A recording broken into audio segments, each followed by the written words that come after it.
warahmatullahi wabarakatuh. Berjumpa lagi dengan saya Irianti dari SMA Negeri 2 Sebulu. Hari ini kita akan belajar tentang asam dan basa. Yang pertama yang akan kita pelajari adalah tentang teori asam dan basa. Teori asam dan basa itu ada 3. Yang pertama itu adalah teori asam basa dari Arrhenius, di mana Arrhenius mengemukakan bahwa asam adalah senyawa yang apabila dilarutkan dalam air itu membentuk ion H+. Misalnya H2SO4 atau asam sulfat ditambah dengan H2O menghasilkan 2H+ ditambah SO4-2. Sedangkan basa menurut Arrhenius adalah senyawa yang apabila dilarutkan dalam air itu akan membentuk ion OH-. Misalnya natrium hidroksida atau NaOH ditambah dengan H2O akan menghasilkan Na+ ditambah dengan OH-. Kemudian teori yang kedua adalah teori dari Bronsted-Lowry, di mana teori Bronsted-Lowry itu melengkapi kelemahan dari teori asam basa Arrhenius, di mana apabila asam dan basa menurut teori Arrhenius itu menghasilkan H+ ataupun OH-. Apabila senyawa tersebut ternyata tidak melibatkan H+ dan OH-, maka itu tidak bisa kita melihat apakah dia asam atau basa. Sehingga muncullah teori dari Bronsted-Lowry. Menurut Bronsted-Lowry, asam adalah senyawa yang dapat menyumbangkan atau memberikan proton, dalam hal ini adalah ion H+. Sedangkan basa adalah senyawa yang menyerap atau menerima proton. Pada teori Bronsted-Lowry inilah muncul istilah asam basa konjugasi dan basa dan asam konjugasi. Asam konjugasi itu sendiri adalah asam yang terbentuk oleh basa setelah dia menyerap atau menerima proton. Sedangkan basa konjugasi itu adalah basa yang terbentuk oleh asam setelah dia melepas satu proton. Kemudian teori yang ketiga adalah teori yang dikemukakan oleh Lewis atau Gilbert Newton Lewis. Gilbert Newton Lewis itu melengkapi teori yang dikemukakan oleh Bronsted-Lowry, karena kita tidak bisa mengetahui dia senyawa asam atau basa apabila senyawa tersebut tidak melibatkan proton, sehingga muncullah teori yang dikemukakan oleh Lewis, di mana asam adalah senyawa yang menerima pasangan elektron, sedangkan basa adalah senyawa yang melepas pasangan elektron. Itulah teori asam dan basa yang dikemukakan oleh yang pertama Arrhenius, itu berbicara tentang H+ dan OH-. Kemudian yang kedua Bronsted-Lowry itu tentang proton. Kemudian yang ketiga adalah itu tentang pasangan elektron. Sebelum kita lanjut ke soal, Ibu akan membahas dulu tentang indikator asam dan basa. Indikator asam basa itu sendiri adalah zat satu warna yang dapat memperlihatkan warna berbeda dalam larutan yang bersifat asam dan larutan yang bersifat basa. Kemudian masing-masing indikator asam basa tersebut memiliki namanya trayek perubahan warna. Trayek perubahan warna itu adalah batas-batas pH ketika indikator mengalami perubahan warna. Macam-macam indikator itu terdiri dari ada namanya kertas lakmus, kemudian ada metil jingga, metil merah, bromtimol biru, dan fenolftalin. Selain itu ada juga yang namanya indikator universal dan indikator alami. Contoh dari indikator alami sendiri itu adalah bunga geranium, kemudian ada namanya daun iler, kemudian kol merah, bunga kembang sepatu. Untuk trayek perubahan warna indikator bisa dilihat pada gambar berikut.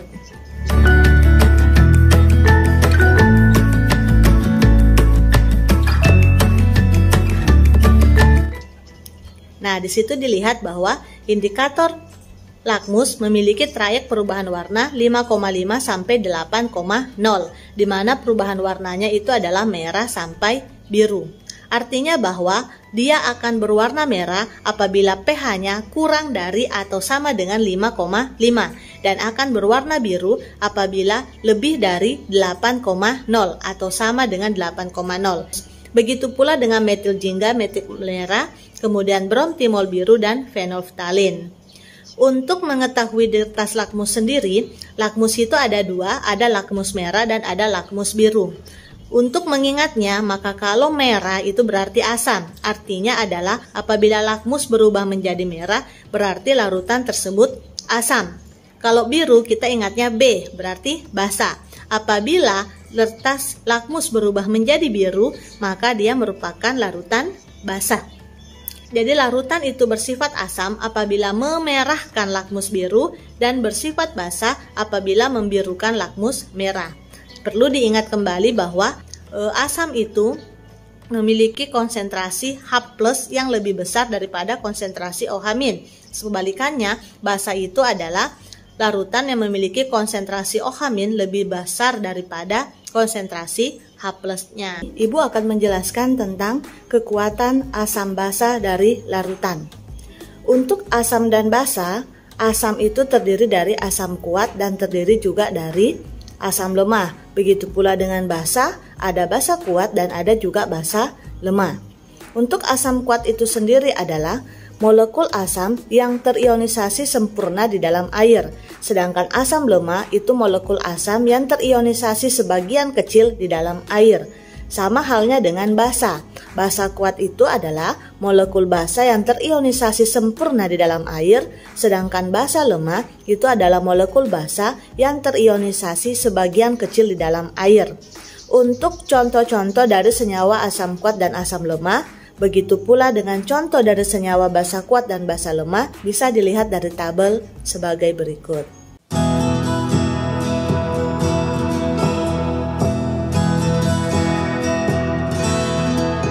Kemudian, kekuatan asam basa itu dinyatakan dalam besaran derajat ionisasi dan tetapan kesetimbangan ionisasinya. Derajat ionisasi itu dilambangkan dengan alfa, yaitu perbandingan jumlah molekul yang terionisasi dengan jumlah molekul mula-mula.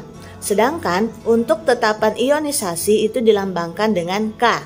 Kalau tetapan ionisasi asam itu lambangnya Ka, sedangkan tetapan ionisasi basa itu lambangnya adalah Kb. Untuk tetapan kesetimbangan untuk ionisasi asam disebut sebagai tetapan ionisasi asam atau Ka. Sedangkan Kb sendiri itu adalah tetapan kesetimbangan untuk ionisasi basa. Berarti Ka atau Kb itu adalah tetapan kesetimbangan. Perlu diketahui bahwa asam kuat maupun basa kuat itu adalah reaksi berkesudahan, sedangkan asam lemah dengan basa lemah itu adalah reaksi kesetimbangan. Sehingga yang memiliki Ka ataupun Kb hanya asam lemah maupun basa lemah. Untuk menghitung pH larutan, itu cara menghitung pH untuk asam kuat dengan asam lemah itu sama saja. pH sama dengan min log dikali konsentrasi H+. Sedangkan untuk basa kuat maupun basa lemah, cara mencari pH-nya itu sama dengan cara 14 dikurangi dengan pOH. Kenapa kita menggunakan angka 14? Karena angka 14 itu sendiri diperoleh dari min log dikali 1 dikali 10 pangkat min 14. 1 dikali 10 pangkat min 14 itu adalah tetapan dari kesetimbangan air atau KW.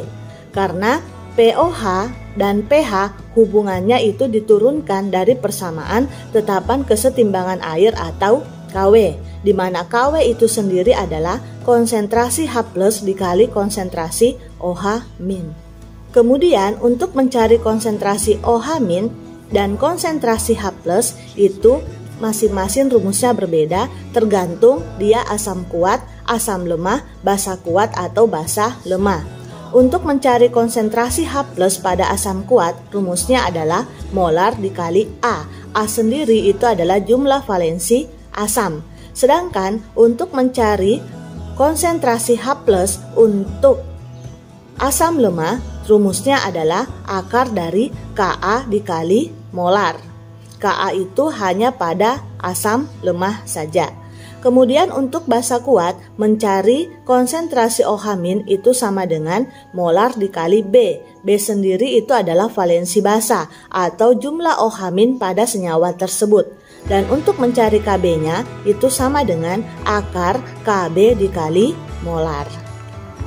Jika di soal diketahui tetapan ionisasinya, maka untuk mencari konsentrasi H+ itu sama dengan molar dikali alfa. atau derajat ionisasi. Sedangkan untuk asam lemah polivalen atau asam yang bervalensi banyak atau mengion secara bertahap, maka mencari konsentrasi H+-nya itu sama dengan akar dari Ka1 dikali molar. Ka yang diambil adalah Ka yang lebih besar daripada Ka yang lain. Begitu pula dengan basa, apabila diketahui derajat ionisasinya, maka mencari konsentrasi OH- itu adalah molar dikali derajat ionisasi atau molar dikali dengan alfa. Itulah tadi bagaimana cara menentukan pH dari suatu larutan, mencari pH dan mencari pOH, dan mencari konsentrasi H+ ataupun mencari konsentrasi OH-. Kita lanjut ke soal. Jika 1,6 gram NaOH dilarutkan ke dalam air hingga volumenya 400 ml, berapa pH larutan NaOH tersebut? Berarti yang kita cari pH dari larutan basa. Soalnya ini ada OH, berarti dia larutan basa. Pertama kali untuk mencari pH, kita hitung dulu berapa konsentrasinya. Konsentrasi itu dalam satuan molar. Kita hitung molar sama dengan massa dibagi mr dikali 1000 per volume. Massanya 1,6 gram, mr-nya belum diketahui, volumenya 400 ml. Maka kita cari dulu mr-nya. Mr dari NaOH sama dengan AR dari Na itu 23 ditambah O-nya itu 16, kemudian H1. Kita tambahkan 23 tambah 16, 39 tambah 1 berarti 40. Kemudian kita masukkan ke dalam perhitungan molar sama dengan massanya kan 1,6. Kita bagi dengan mr-nya 40 dikali 1000 per volumenya 400. Jadi volume dari larutan tersebut adalah 400. Sama dengan ini 2,5 kemudian 1,6 dibagi 4, ini kan 0,04. Berarti 2,5 berarti ini 10, 1, 2, 100 ya, 1, 2, 3 berarti 0,1 molar. Berarti hasilnya adalah 0,1 molar. Setelah itu 0,1 kita buat menjadi 10 pangkat min 1. Karena ini adalah basa kuat, dari mana kita tahu bahwa ini basa kuat? Karena tidak diketahui KB-nya, berarti dia basa kuat. Maka mencari konsentrasi OH- dari basa kuat itu adalah konsentrasi OH- adalah molar dikali B-nya. Molarnya kan 10 pangkat min 1. Jumlah OH-nya itu ada cuma 1, berarti kali 1, berarti saya 10 pangkat min 1. Berarti pOH-nya sama dengan min log 10 pangkat min 1. Berarti hasilnya adalah 1. Berarti pH-nya adalah 14 dikurang 1, berarti 13.